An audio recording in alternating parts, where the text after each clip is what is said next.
We haven't gotten to cover the mutation mode yet, so here it is. It just shows you, like, humans versus mutants. You get, like, special abilities and all that. It'd be pretty cool if they put us in as the mutants first thing. No, we're playing as the humans. Okay. Well, anyway, this will at least give you a decent look at as to what it's like to play against the mutants, which that is to say it's kind of a nightmare because they have, like, way more HP. There's two different kinds of mutants as well. You have the ones where it's, like, NPCs or just, like, you know, like the AI, just, like, kind of normal zombies AI. They have, like, normal zombie health. But then you got the ones that are also, like, actual players. So it kind of reminds me of, like, Left 4 Dead, if you guys have ever played, like, the PvP mode in that game. Me and my friends used to play that a ton back in the day. If I have any hearing damage, it's because of how loud me and my friends used to scream. Like, every time that, like, they were playing as the humans and I, like, jump at them or I'd grapple up and reel them in from across the map. Alright, so we got one of the human mutants. Well, he ended up taking him out, but yeah, as you can see, it's basically just like the superpower mode that they do in Warzone literally every single year, where you can jump really high, you can hit enemies really fast, you have a bit more HP, you can put down, you know, there's just stuff like that. However, it is pretty cool because there's like different roles to it. So there's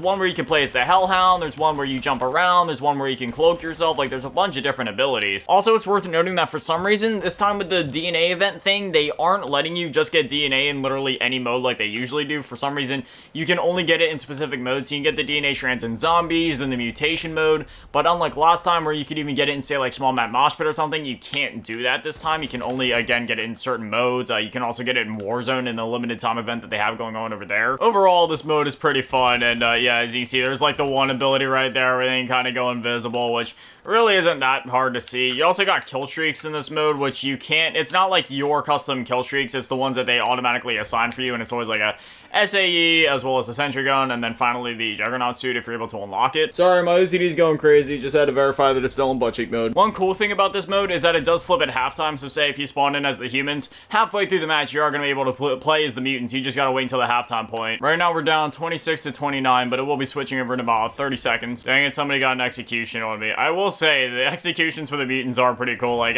this one right here is literally, like, sucking my soul out of my body. So here we got a couple different ones. You got the mutated leaper, and if you want to read through all the abilities, you can pause and read it, but we got that one. We got the camouflage sneaker, as well as the contaminated sledger, and finally the radioactive beast. For the sake of being fun and quirky, we're gonna play as the beast, just because, I mean, like, you can literally, like, play as a dog. You can't tell me that it isn't at least kind of funny being able to run around as this, and furthermore, when you adjust the camera, you can literally, like, what is this view? Otherwise, though, he has some kind of cool abilities, like, you know, you can howl, you can also do some seismic recon, you can also do the charge ability that I keep doing, which is pretty cool. You do, like, a full-on football jockey charge into him, and then, again, you got the seismic recon, where you kind of, like, just, it's sort of like a UAV effect, where you see the enemies on the map, but that's really that. You could also, like, climb things, which looks a little weird. You know, you start clipping through the environment and all that, and then you just kind of hit the enemies, and yeah, you know, out of all of them, I will say this one is a little clunky. Yeah, I guess that's, like, the best way to describe it, where, again, you're kind of, like, clipping through some of the environment. Oh, wow, voice crack. I could have swore I was way too old for those things. I thought only, like, 12 to 14-year-olds can get those, and that was, like, almost 10 years ago at this point, but here I am in my 20s, still cracking. Otherwise, though, when we switch out to some of the other ones, like these ones, I really like the leaper. That one's definitely my favorite. You can do, like, these huge jumps across the map. Again, basically, like, just what you can do in the Warzone mode. I'm just gonna full-on bull charge this guy. We'll see what happens.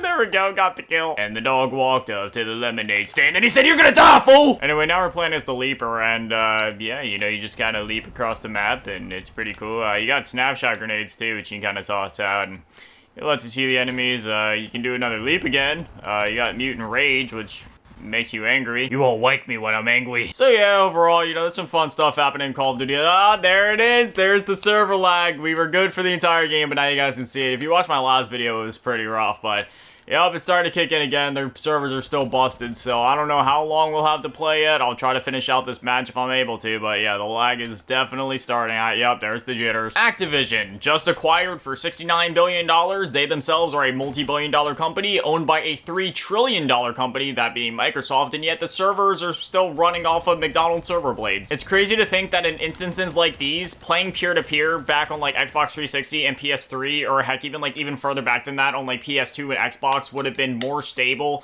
than their current dedicated servers in some instances. Let's see if I can actually get a kill. I've been doing a whole lot of jumping, but not a whole lot of killing. I'm not gonna lie, I have a bad habit of that in these videos. I just kind of start recording, and then I forget, like, oh yeah, you know, people actually want to watch gameplay of me, like, killing stuff and doing stuff. I have a bad habit of just talking, running around, not really shooting, just because, you know, like, I mean, it's just one of those things where sometimes SVMM goes a little crazy, and I don't really feel like dealing with it, you know? They can jump like bunnies and slide around, but me, I just want to have a chill time, so I'll just go easy and hope that that means that SVMM will take it easy on me in the future and pair me up with some other people that just want to play casually, because, like, I can sweat, I can nuke out, I've done it on video before. I just don't feel like playing like $1 million is on the line every single match.